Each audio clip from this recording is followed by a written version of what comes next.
Welcome back. This is the last part for EGR216 and you're supposed to design a shaft. The shaft is supposed to hold the gear with a keyway and the bearings. So I'm going to show you how to design it. I use a pencil first. Because I do not know what is inside first, I will draw a shaft.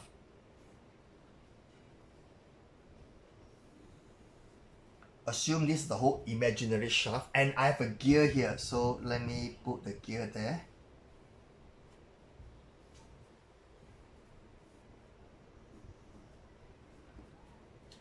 Now to hold the gear I need a shoulder, so basically from here I make a shoulder to stop the gear from moving.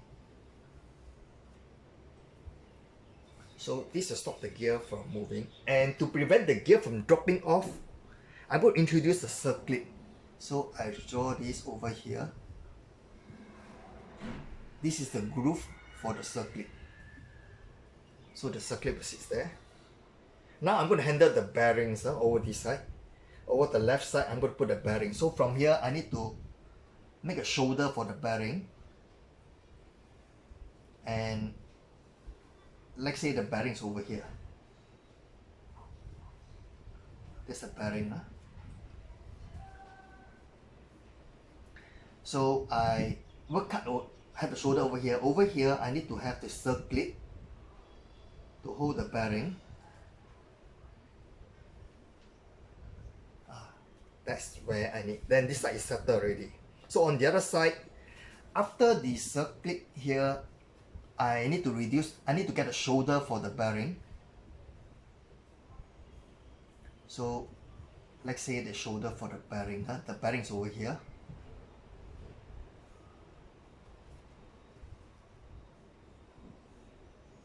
And to hold the bearing, I use a circlip again.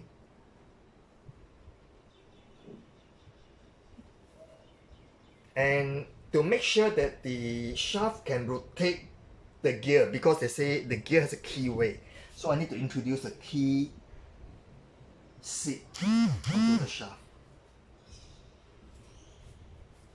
Now I have actually finished the design on my shaft, but it looks very messy now. I need to highlight the key point and highlight the feature. So what I do is I will draw this, darken this. I don't need to put in the gear and the bearing. Those are just to let you know the feature only. So the shoulder for the gear. Then I move on to the shoulder for the bearing. Oh, I forgot to put the shoulder for the bearing here. Then the bearing seat. So I have a little mistake here. The bearing seat, I forgot to put it here. But when I draw it, I know I need. There's a circlip and the groove for the circlip. Now this is where the gear will come in. The circlip to hold the gear. I introduce a shoulder for the bearing. Then the diameter for the bearing. The circlip for the bearing. With that, I make use of the very powerful little tool called the eraser, and we remove off the lines slowly.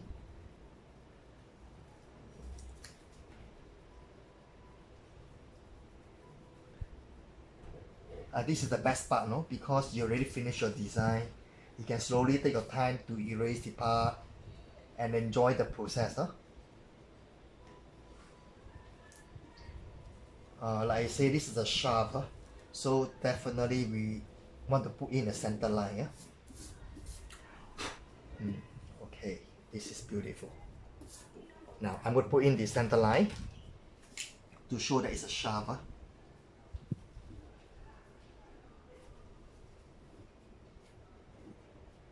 Now this is the shaft that you have designed, but you have to impress, or rather show me that you know what have you put inside.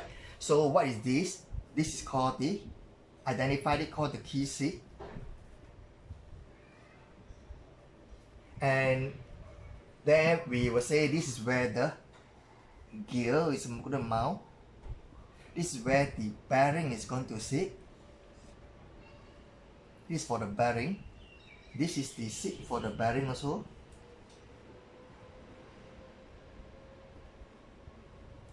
And not to forget that this, and this are actually grooves for circuit. And also in shaft design here, we should have chamfer over this side, and similarly over this side also for chamfer. And looking at this is a very well designed shaft in its basic shape, just simple design. And that brings me to the end of this E Lecture 6. Thank you.